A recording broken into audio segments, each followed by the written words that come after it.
kaya ang bansag sa 10 dalaga birhen? Ang 5 sa kanila ay tinawag ng mga mangmang sapagkat sila nga po ay nakapagdala ng kani-kanilang mga ilawan. Ngunit hindi naman po sila nakapagdala ng langis na reserba para sa mga ito.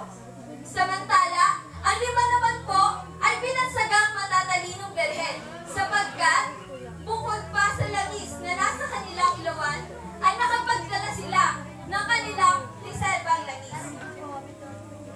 Kaya nga mga kapatid, ayun na lamang ang dahilan kung bakit ganon ang bansag sa 10 dalagang birhen.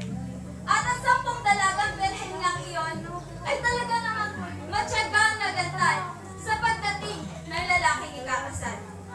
Lahat sila ay nag-antay tumindig at matyagang nagantay sa lalaking ikakasal. Ngunit mga kapatid, sa kanilang pag-aantay ay naantala ang pagdating ng lalaking ikakasal. Kaya naman, ang 10 dalagang birhen ay nakaramdam ng matinding antok at silang lahat ay nakatulog. Ngunit mga kapatid, pagdating ng hating gabi ay may isang sumigaw, "Narito na ang lalaking ikakasal! Halina kayo at salubungin niyo siya!"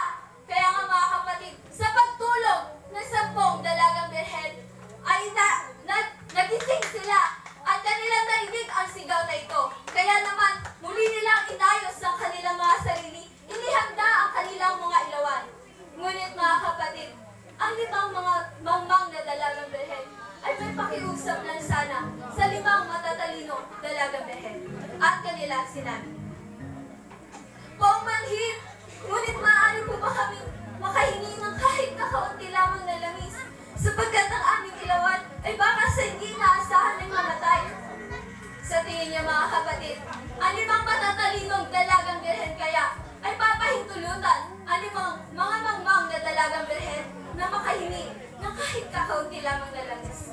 Ganito ang naging tugon ng 5 matatalinong dalagang birhen. "Poong manhin, ngunit hindi maaari. Baka hindi ito magkasya sa amin at sa inyo. Ang mabuti pa ay pumunta kayo sa isang tindahan at bumili kayo ng sarili ninyong mga langis." Mga kapatid, ganun nga ang naging tugon ng 5 matatalinong dalagang birhen sa 5 mga mangmang na dalagang birhen. Ngunit mga kapatid, sinunod naman ito ng 5 dalagang birhen. Sila nga po ay nagpunta sa isang tindahan para bumili ng kanilang reserbang langis. Ngunit mga kapatid, sa pag-alis kaya nilang 5, maabutan pa kaya nila ang lalaking ikakasal? Sa pag-alis nga ng 5 mga mangmang na dalagang birhen, ay matyagang nagantay ang 5 matatalinong dalagang birhen. At sila ay maswerte. Nakalakad kasama ang lalaking kakasal, papasok sa handaan nito. At sa kanilang pagpasok ay kanila nga isinara ang pinto.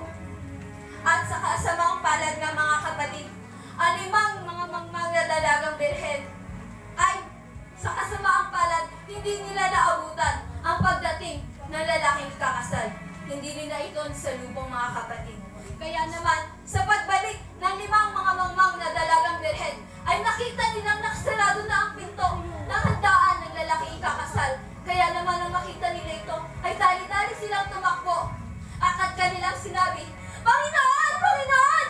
Panginoon! Papasukin po ninyo kami!" Mga kapatid, sa tingin nyo kaya papahintulutan ng lalaking ikakasal na makapasok ang 5 mangmang na dalagang birhen? Ganito ang tugon ng lalaking kakasal. "Sinasabi ko sa inyo ang katotohanan. Hindi ninyo alam ang oras ni ang araw, hindi ko kayo mga kilala." At mga kapatid, gano'n na lamang ang tugon ng lalaking ikakasal. Sa kasamaang palad, hindi rin sila pinahintulutan nito makapasok sa handaan mga kapatid. At doon nagtatapos ang kwento ng 10 dalagang birhen. Ngunit mga kapatid, bago po ako bumalik sa aking kinauupuan, ay nais ko po munang magbahagi ng kahit kaunting salita galing sa ating Panginoon. Purihin natin ang Panginoon mga kapatid